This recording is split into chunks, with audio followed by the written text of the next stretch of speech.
that we have an extraordinarily full day. As much as you can give yourself in terms of presence, meaning in two ways, being here all the way, and secondly, when you are physically in the place, being here will actually help us. Our level of engagement will help us to work through our work. It's all doable, and if we all will choose to live within some healthy boundaries, we can get this work of electing, our resolutions, etc., cared for on this day. We're going to turn first to some election matters, and I want to give just a tad of just some reminders. One, being inside the bar when you vote. Two, caring for your personal MiFis or hotspots, and we've given you multiple ways in which you can make sure that you are not the one. And thirdly, to say that there was some technical upgrade to some of the equipment for processing that will allow us to do some things a little faster. We're not changing the clock, but it may make our turnarounds between kinds of ballots go a lot better. And then finally this, I tend to lean in the direction of generosity, not because I'm perfect by any means. That's the flaws in all of us are too easily known and seen. But I gravitate that way as my first instinct, and I want to say most of the time. Like many of you, if I'm behind somebody who I don't think is driving well, I find that I'm not nearly as generous. And I say things in the solitude of my car that might fall under paragraph 2702. So I just want you to know that all the feet are clay, and I have no illusions about that. So, but I gravitate that way, particularly in a setting like this. Now, let me give you another perspective, and this is really about using the question thing and it not being a question for which there's an answer. And I get that, and because we're all trying to help one another, and there is no doubt that our hearts are leaning in that direction. But it will help the house, and what I want to do today is not be generous to individuals, but I want to be generous to the whole. But I want you to be generous to the whole, and just some thoughtfulness, because sometimes the question can get answered even in a sidebar and then spoken out loud. You with me? And I think we've been through this. We've got a rhythm now, and we're doing well. There's no bad people here. There are none in this regard. So just let's get our work done and do so with joy, because at every place we've been overshadowed with the gift of worship and praise of the living God. And I don't make quite the sharp distinctions. Well, this is worship and this is business. No, this is worshipful work. And the goal, and this leans toward the whole matter of Christian perfection, is for all of us to live every moment of our lives as if we were in the immediate presence of God. And let me underscore immediate. So every word, every gesture, every action, seen and unseen, as if in the presence of the living God who has loved us with an everlasting love. You don't need a preacher this morning, but I have some sins, and that's one of them. I can't help myself. Now, there's a withdrawal I want to read to you. This is from Greg Stover, clergy, wishes to withdraw from consideration for the General Conference balloting, but is willing to serve you and the whole church as a delegate to the jurisdictional conference if you see fit to do so. So we're on a clergy ballot, and you'll only have one vote to make, and it's clergy ballot number 10. And we will then immediately, sisters and brothers, turn to a lay ballot, and we can let me say number 1 for jurisdictional. So 10 for clergy for general, number 1 for jurisdictional for laity.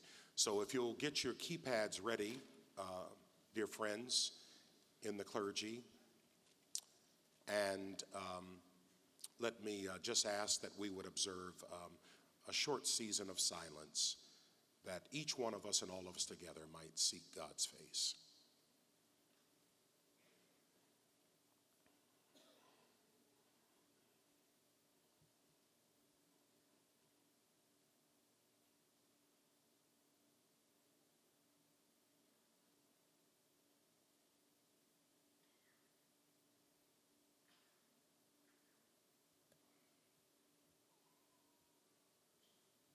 O eternal God, help us to never be the people or the persons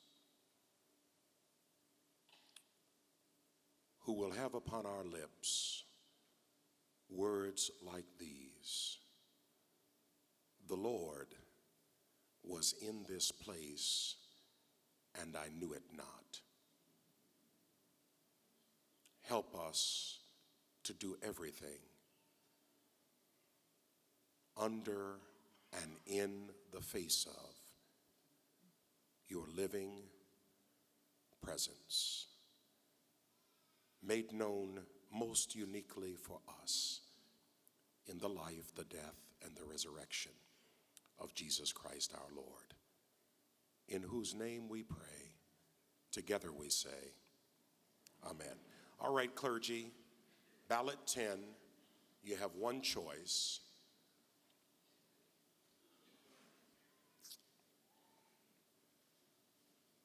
Please vote now.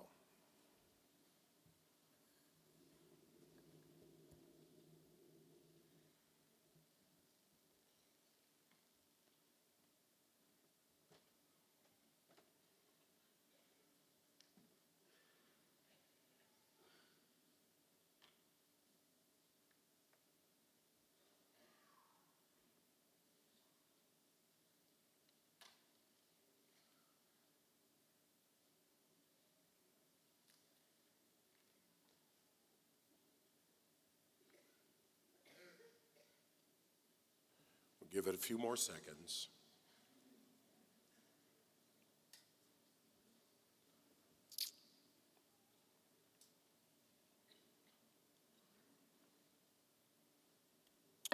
Thanks very much. And we'll take just a minute to get to the lay ballot. Remember, sisters and brothers who will be voting next, you'll need to make 8 distinct selections, okay?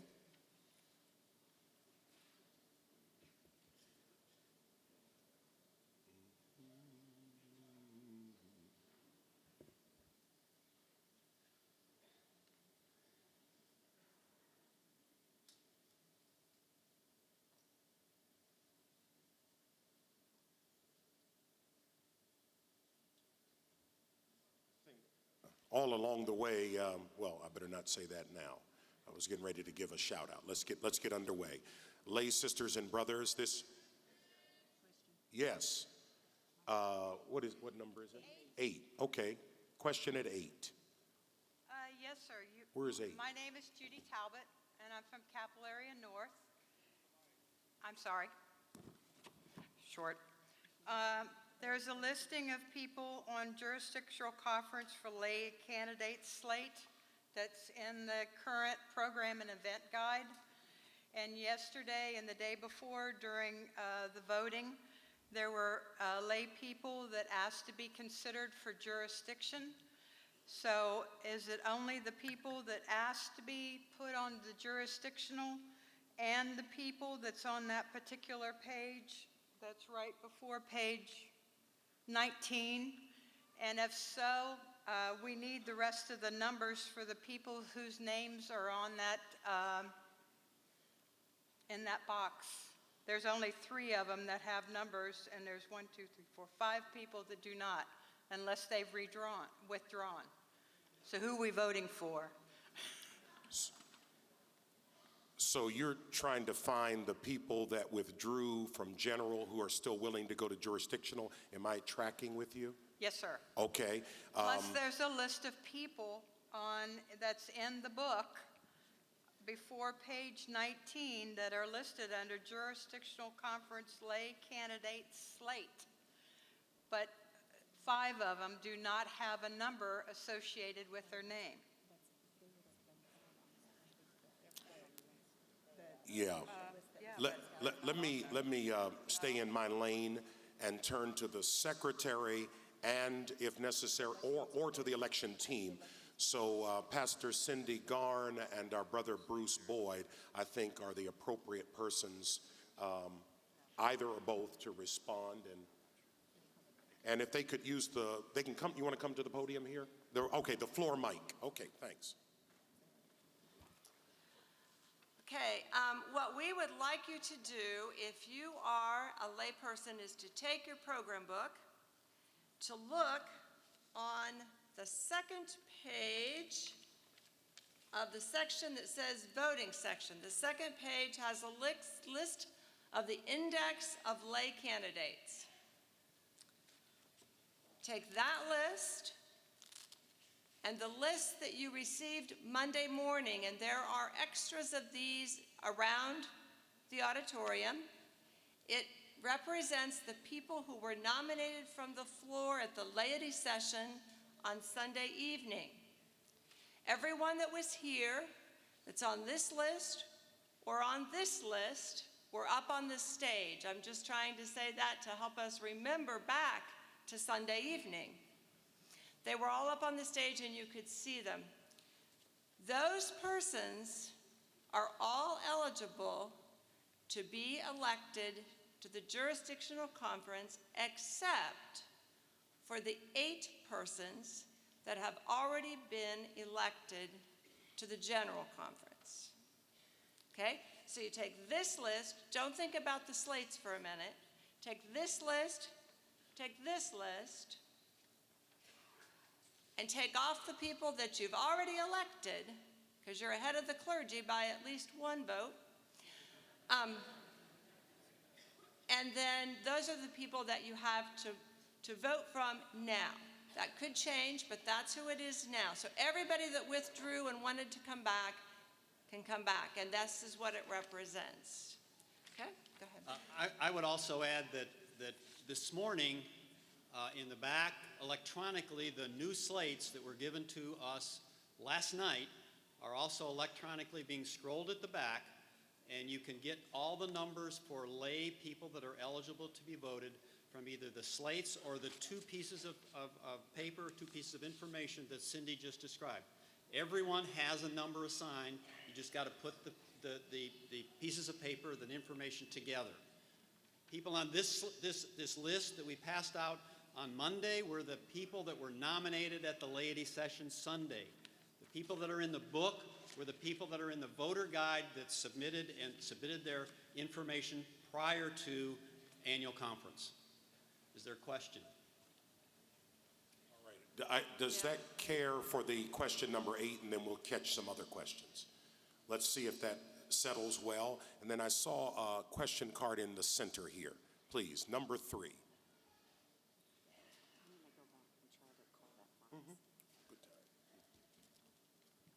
Ann Steiner, Maumee Watershed District.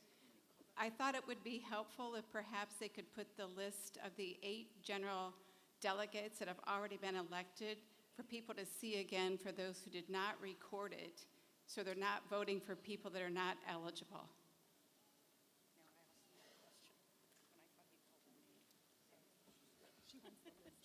So, okay, that seems reasonable, and I think our team has picked up on that, and shortly that'll be able to be on the screen when we don't need it for the cameras, okay?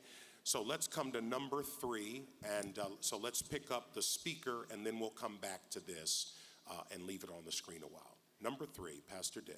Deb Stevens, clergy, Capital Area North. I'm quite a bit older than Brian Bucher, and I need more light to see. Could we turn up the house lights? That makes a lot of sense to me, because I think you've been seeing me squinting even at you, And it's not personal, I'm just trying to see you. So, all right, house lights, and then I think we can get to that screen then that people were asking for. Is that doable? All right. So let's give you, let's do 90 seconds. Is that adequate to make your notes? These are those who have been elected lay to General Conference.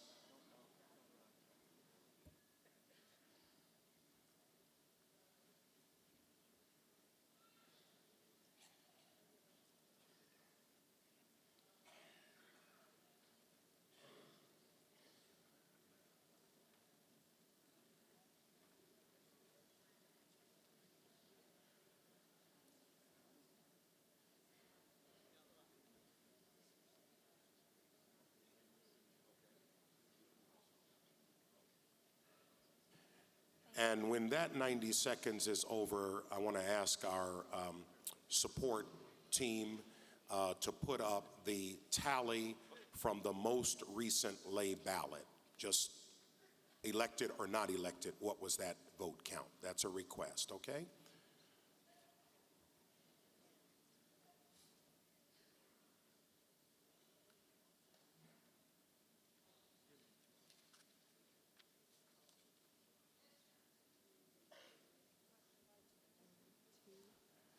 Let's try number 2.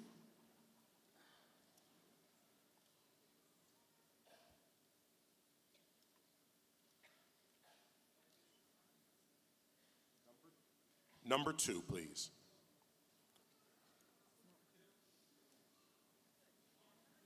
Give them a second. Okay. There we it go. is. Ed Fisher, Ohio River Valley. Simple question. I'm sure you can answer very quickly, but I don't think everybody is aware. Do those who are elected to General Conference automatically become delegates to Jurisdictional Conference? They do indeed, yeah. If you're elected to general, let me say you bought the farm. It's a good farm, yeah. 2 weeks in Portland, a week in Peoria, Illinois, and oh, by the way, should the general or the jurisdictional conference have to meet mid-quadrennium, you're the ones. Just want you to know what you're signing up for. It's all good. Okay, so I think we've had some time with getting information on the screens. And then one other request that we've gotten at the table is for some people have indicated, and it seems people toward the rear, but not a whole bevy, but some, that they've had a challenge seeing the screens. To reposition some things would require probably a recess. However, the secretary and I have identified at least 30 seats across these front sections. So, and there are screens right on the other side of the curtain wall there, so someone truly in the rear could pop out, look at that screen, and return. So those are 2 options to deal with any strain that there may genuinely be there in seeing the screens. So you want to give it a try, my sisters and brothers, for lay ballot number 1 for jurisdictional? All right. So we've had our prayer over this balloting for this time around. And the screen will pop up shortly. This is 1 of 8, lay ballot number 1, jurisdictional conference. Please vote now.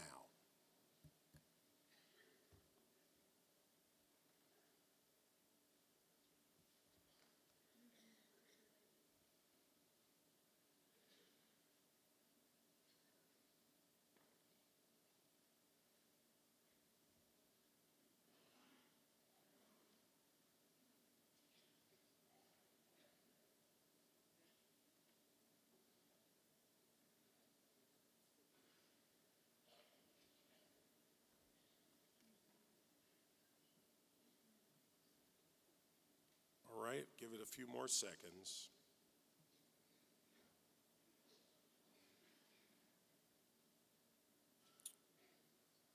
Screen will come up shortly, and you will be doing 2 of 8. Please vote now.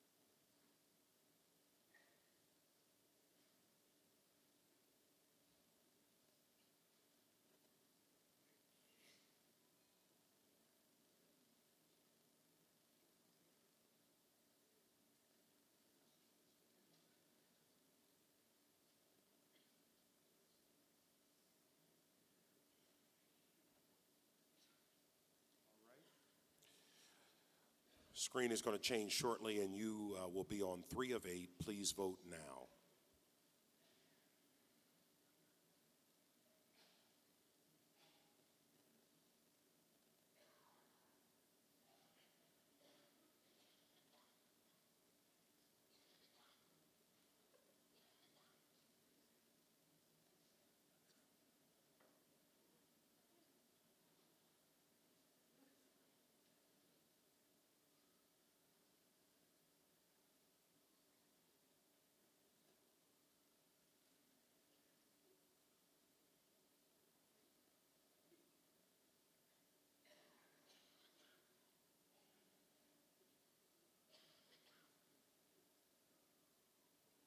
All right, soon you'll be doing 4.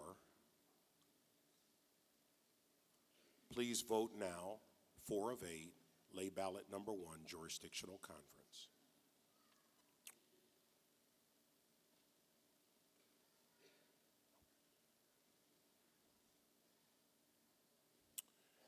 And while you're doing that, let me say I've got the ballot result from the last clergy ballot, and the clergy will need to vote again. And so as soon as we finish this, we're going to do one thing only, because it's only one vote to cast, and then we'll proceed with the rest of our program.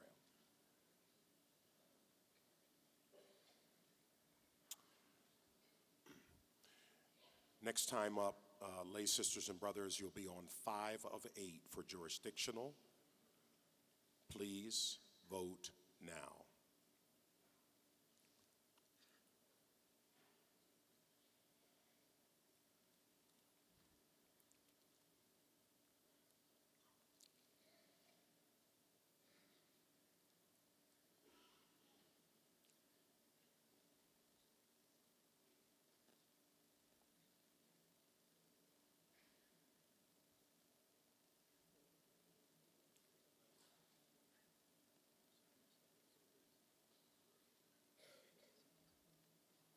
If you'll wind up number 5, you'll want to get your 6th choice ready. Lay ballot number 1 for jurisdictional, 6 of 8. Please vote now.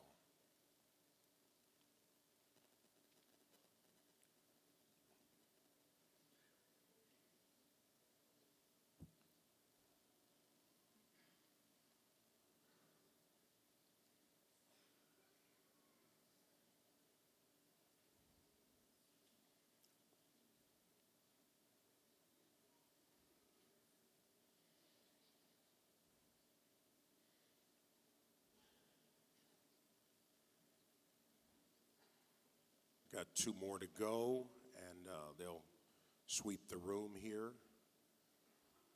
And you will be on 7 of 8. They're ready. That new equipment is all right. Lay ballot number 1, jurisdictional conference, 7 of 8. Please vote now.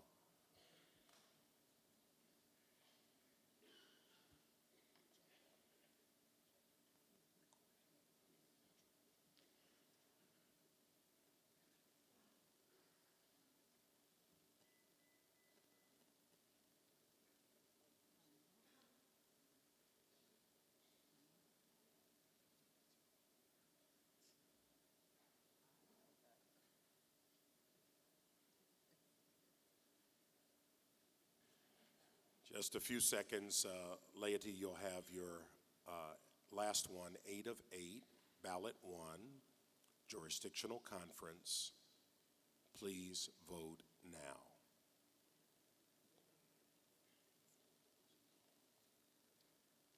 And clergy, if you'll wake your machines up, but please don't press the buttons. Then we're proceeding. And is that the introduction?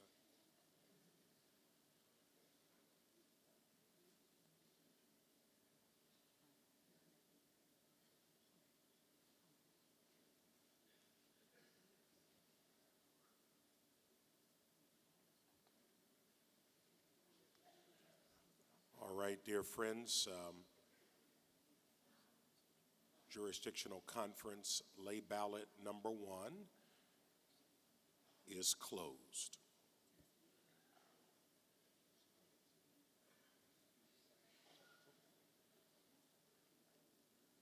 Be just a second before we get the clergy ballot up to do, but let me tell you the results on your last, which was your ballot number 10, clergy, 502 votes, 252 required for election, and no election, and the results are going to come on the screen, but there are 2 names, there it is, you got it.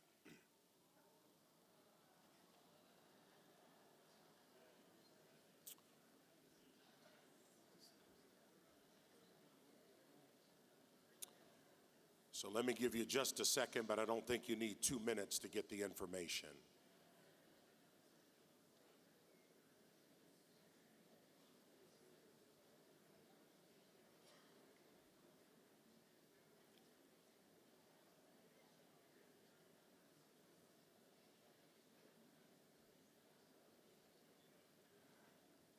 Are you ready to go?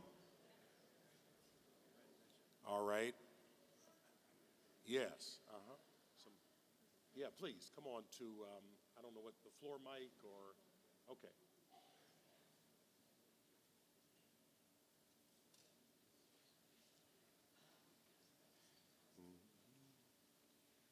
Hi, I'm Jennifer Burns, Northwest Plains. I was wondering if we can see the totality of the votes cast. I know our rules are that you only put up the names that have received 25 or more votes, but perhaps if we had a more full picture of where our voting is as the clergy, then we could make some more progress. Is that possible? Let me confer.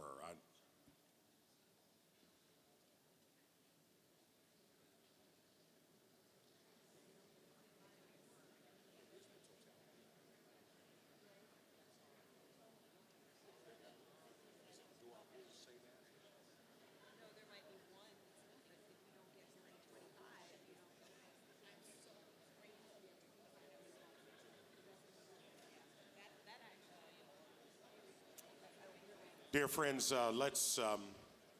thanks. Good question, Pastor Jennifer. If it's in our rules, in the best sense, we'd need to suspend the rules to do that. And are you wanting to make such a motion? And if so, is it only for now or is it for the remainder of all voting? So Jennifer, if you'll give us some focus on what it is you would like to see.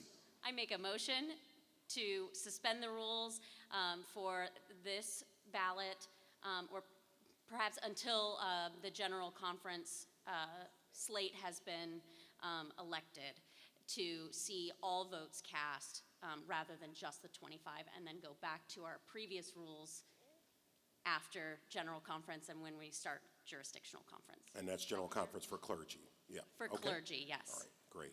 Thank you. Is it supported?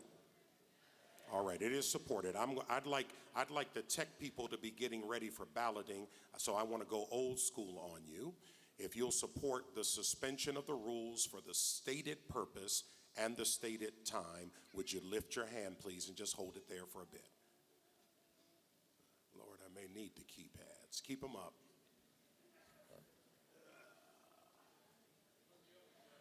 Okay, let's put them down and it's on, huh?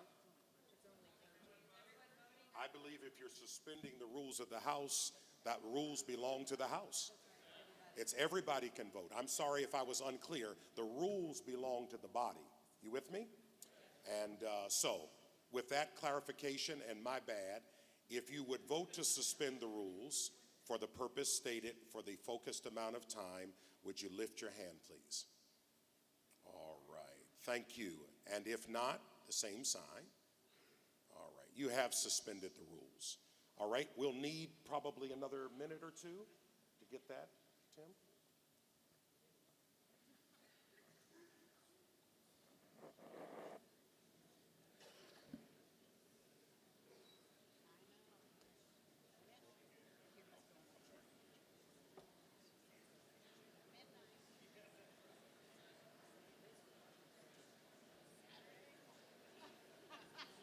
I'm told that it'll take 5 minutes to do that. You've already suspended the rules. We've got some other things to do. And so we'll do a few introductions, see if we can get that turned around. And the two things I want to do are make a introduction of general church staff and then a Denman Award. How's that? Is that all right? Great. One of our great opportunities in our connection is to be resourced and partnered with by staff from the general agencies. And one of the people who's come among us to be in our midst, and we changed our schedule so that we did the Board of Pensions report at a different time, is our friend and brother Ross Lundstrom. And Ross is down here sitting in the front row. Ross, would you stand, and if the cameras could pick you up, from the General Board of Pensions and Health Benefits.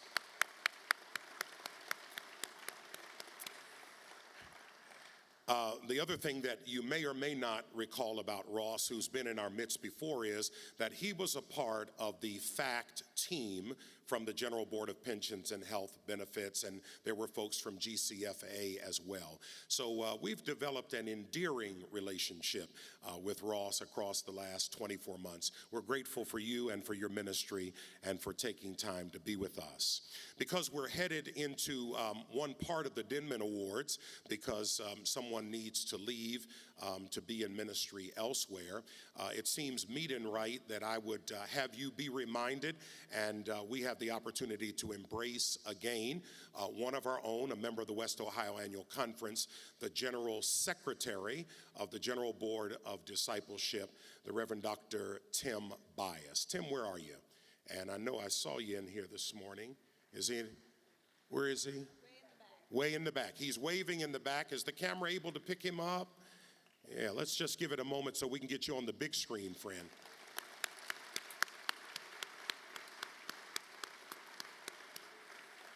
Tim's been at it about 18 months and is rearranging things, but I thought, Tim, someone who has their office in the Denman building in Nashville ought to be introduced when we're about to give the Denman Award. Thanks for leading the way on our efforts that all fall under the rubric of the General Board of Discipleship. I think we're ready now, are we, for the Denman piece? We ready? Great.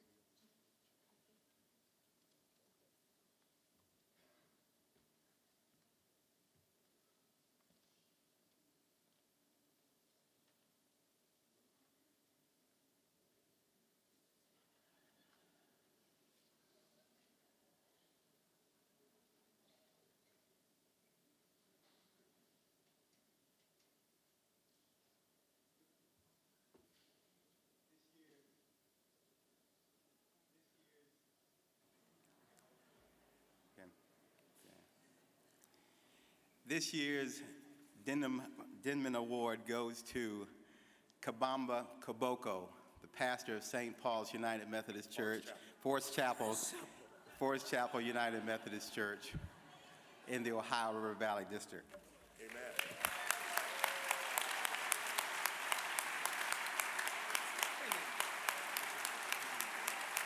For evangelism. We didn't ask your permission.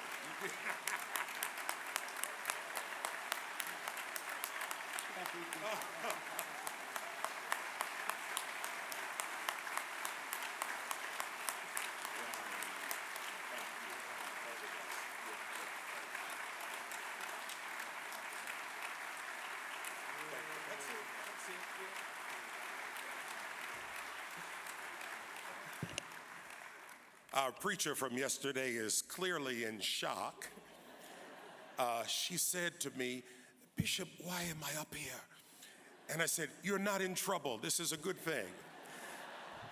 And but the Denman Award acknowledges for a clergy person and a lay person in an annual conference leadership in evangelization. People coming to the Lord through the ministry of a particular community or congregation. And so that's what that's all about.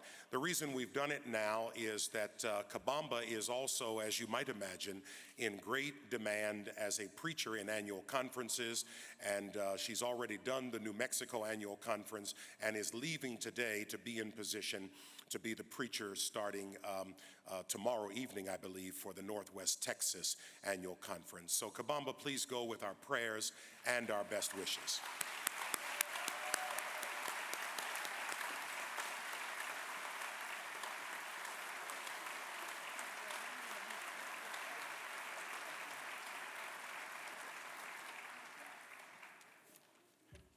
All of us engaged in ministry get to work around great people, people that are, as I say, stipended, and people that are true servant leaders and volunteers.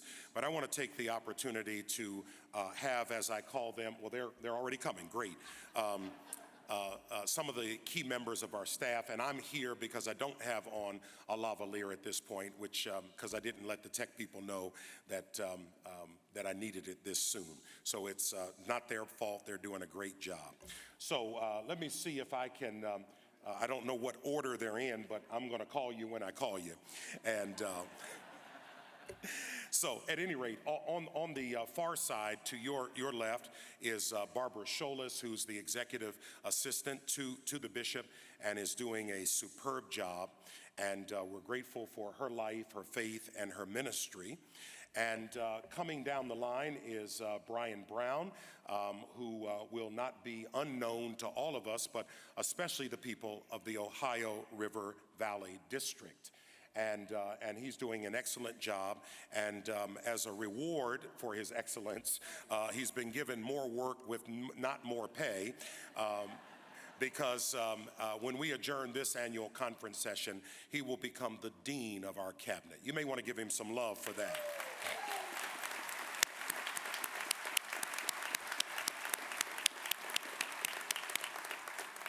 So Brian, here's the pay, and because there's, it's only more work, as our next colleague and friend will surely know, Marcus Atha, the Capital Area North superintendent, who has been for these last 2 years an able dean of our cabinet, led our work with great humor, a depth of spirit, a flexibility and a nimbleness that he literally does not get flustered.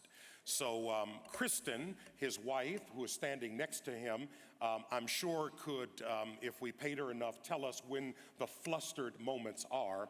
But we're also confident, Kristen, that part of Marcus is who he is, but a part of his great sense of tranquilness is because of the life you share together as husband and wife and as parents and so forth and so on. Just the two of you, step a little bit forward. Let's love on the Athas.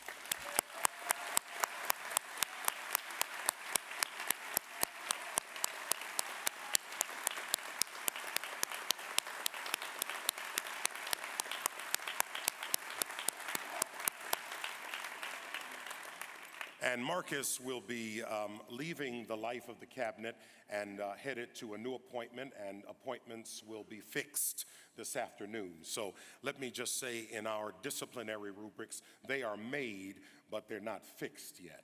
So that would be for all of us.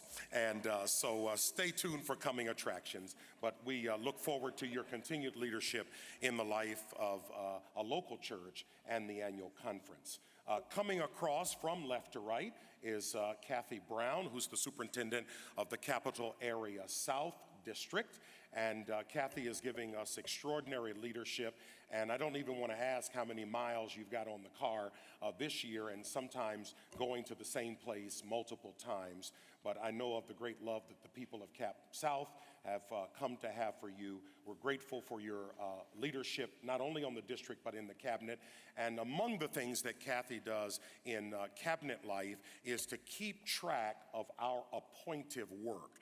So this Excel spreadsheet that she is constantly updating for our internal work, and then she partners with staff in the Episcopal office. It's an enormous job, not one that you see any long line of volunteers for. So Kathy, thank you for who and whose you are. Continuing to come to your right is one of our freshman superintendents, and there were 4 of those this year, and what a mix they have helped us to have and to be.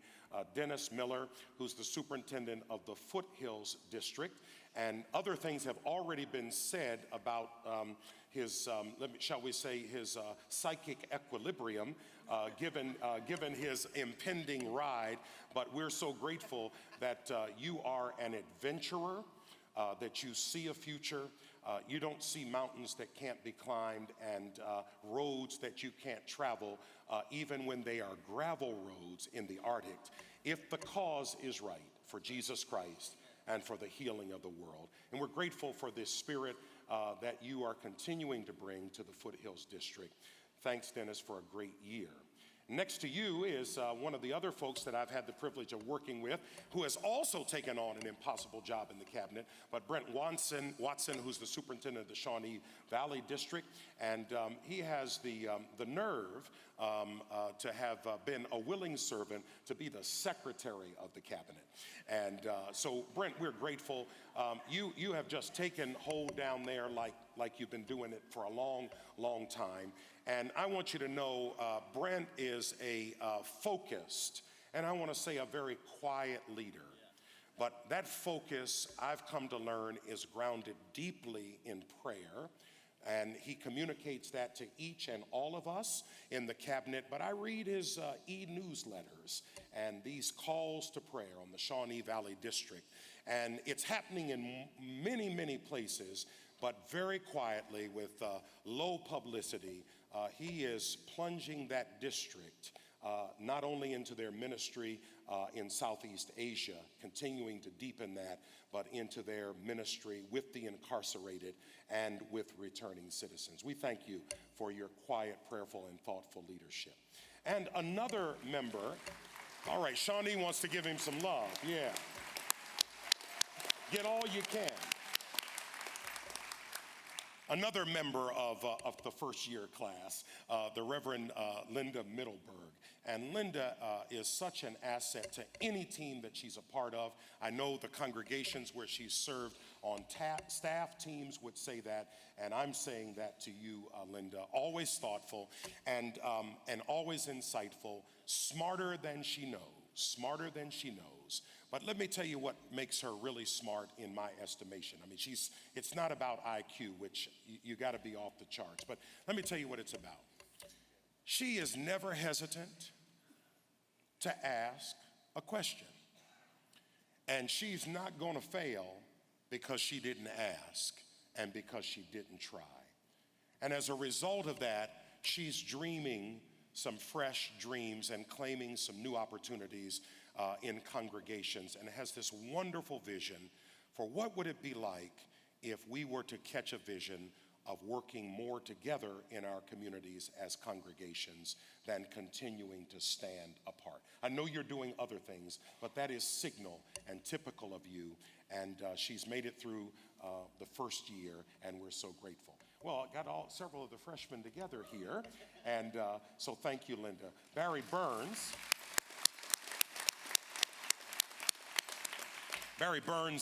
took the plunge to go to the Northwest Plains District and become a member of our cabinet, and brought so much knowledge to the cabinet. Your work in the Board of Ordained Ministry, you were on the committee on episcopacy at the time of your being involved. And so Barry just brings such a perception and angle of view, is unflappable, and just kind of gets it done. Every word is measured, and not in a political sense, but in a sense of when I have something meaningful to say, when he has something meaningful to say, every one of us knows it and knows it well. And so we're grateful for the way in which you have covered the Northwest Plains District with your presence, with your love, and with your vision of what is possible, rather than a kind of a crying in our milk about what's not possible. Maybe Northwest Plains would like to say thank you. Yeah.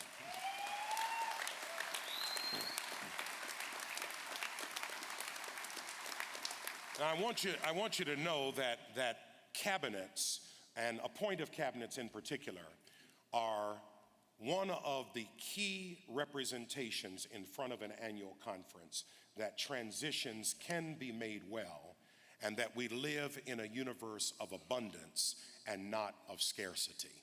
And that is resident in all of you. Next to Barry is Wade Giffen, and hardly unknown to any of us because of his extraordinary and visionary ministry in the office of ministry. And Wade is often with us at table when we are thinking large thoughts about how to come alongside folks who are wanting to be clergy, and those who are clergy, and those who will remain clergy but are moving into other fields of service. So his level of insight and creativity, his attention to logistics to get things in place for that he is responsible for, along with Reverend Amy and Susan Thomas in the Office of Ministry, and his partnership and staffing of the Board of Ordained Ministry, but also by extension of the cabinet, are absolutely extraordinary. And it was just interesting to watch last night as we were in the back and all of the ordinands, commissionees, etc., were marching in. And of course, he knows them name by name, story by story, their families, and so much more. And the same up on the stage. You can't imagine the whispering that goes on during of just gratitude and blessing. Next to Wade, and thank you, friend. Yeah. Sue Nilsson-Kibbe, who is our director of strategic initiatives and of the Missional Church Consultation Initiative and process. And I want you to know that she's so good at it. How many of you have had any connection to the Missional Church Consultation Initiative? Yeah. And that's growing every year with training for clergy that is focused around maturing leadership, new skill development, and with the opportunity for congregations and lay leadership to lean deeply into some focused thinking, reflection upon stats and demographics to say, who are we being called to be in this now moment? The thing about Sue is she's so good at her job, everybody wants Sue. And we want more of her time, and she is in demand to sort of coach and encourage others that this is possible. And we are finding, because of her generosity and willingness, and believing that we are gifted only to give it away. Only to give it away. We are blessed to be a blessing, and that includes annual conferences, assisting annual conferences. We're finding ways to be a blessing here and throughout the connection, and that is due in large part to you. Sue, we're grateful for your leadership. Some of us, not all of us, had never even engaged in Strengths Finders. So when we're having a kind of a down moment about, what's this about? She says, no, if you could look at it this way, that this is this person's strength, or these are their strengths, and here's how you, with your strengths, might more effectively relate to them. It's a sobering thing for which we are grateful. Thanks, Sue.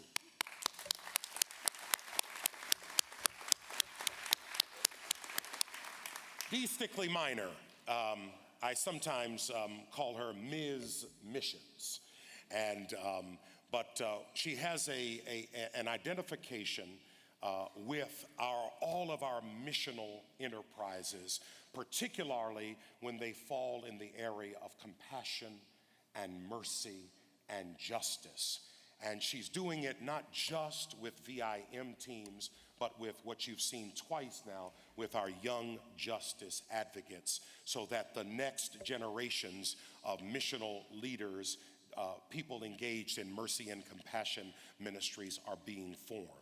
In addition to that, she is the director of Connectional Ministries, is coordinating an extraordinary staff working on their alignment around the conference's mission, and helping us with a profound integration that again, mission and evangelization are not separated from one another.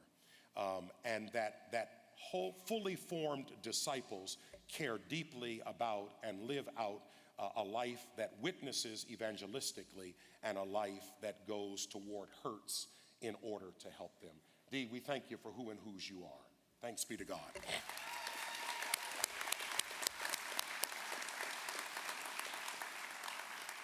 So I'm looking at the next two brethren, and I want to start singing money, money, money, money, money.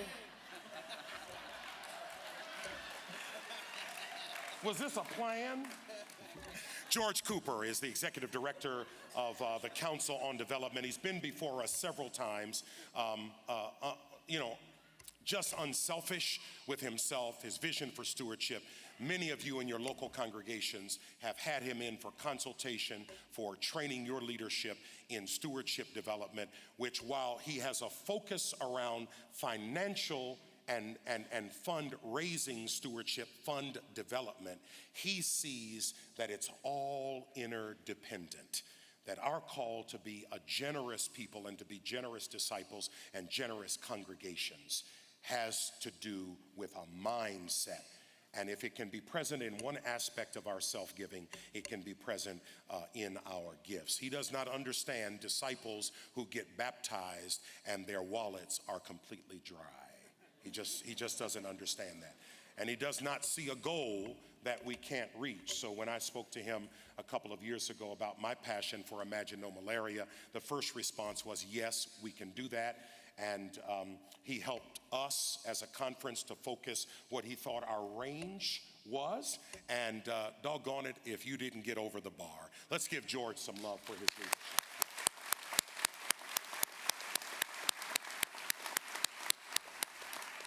Bill Brownson is an extraordinary leader. He's called sometimes CFO and Director of Administration. Under our Book of Polity, he's also the conference treasurer, which is sort of the easy, quick, shorthand way for me to say it. And Bill is an extraordinary leader. You've heard through Ken Woody's reports as chair of CFA, our gradual climb out of some places of fragility to some places of feeling stronger and more stable. Clean, unmitigated letters in our audits, an ability to see the whole and not just the parts. Bill is one of the best strategic thinkers that I have ever had the privilege of being around. When I go to him with an idea, because I know it will need money, and others have experienced this, after I've had a short quiz from Bill about why I want to do this and why I think it makes a difference, without hesitation, he goes to work on finding a way within our budgets and our resources in order for us to do it. And the gift of strategic thinkers is in part is that when they are convinced that the cause is worthy, it's like the resources multiply. And that's what's been happening in this annual conference on your watch. Give Bill Brownson some love. You don't have to worry about what I'm going to say about him. And one more from the first year class of superintendents, Jocelyn Roper, the Miami Valley. Oh, you got them hooping and hollering over in Miami Valley. Okay, all right. And no stranger to that region and to that area, has brought extraordinary insight to the life of the cabinet. And because of the multiple roles that Jocelyn has served across time in the life of this annual conference, from the pew to the pulpit, from district offices to the conference office, you talk about a 360 view of West Ohio. She's got it. And she's even gone into the far country and served in other annual conferences, so she knows what's good and bad about them and about us as well. So we're grateful for her insights. I don't know of anyone at our cabinet table that is more frank. Have I got any witnesses? And I want to say more overflowing with compassion, with generosity, and with hope. Jocelyn, we're glad you're a part of this team. Would you bless her and bless this whole team?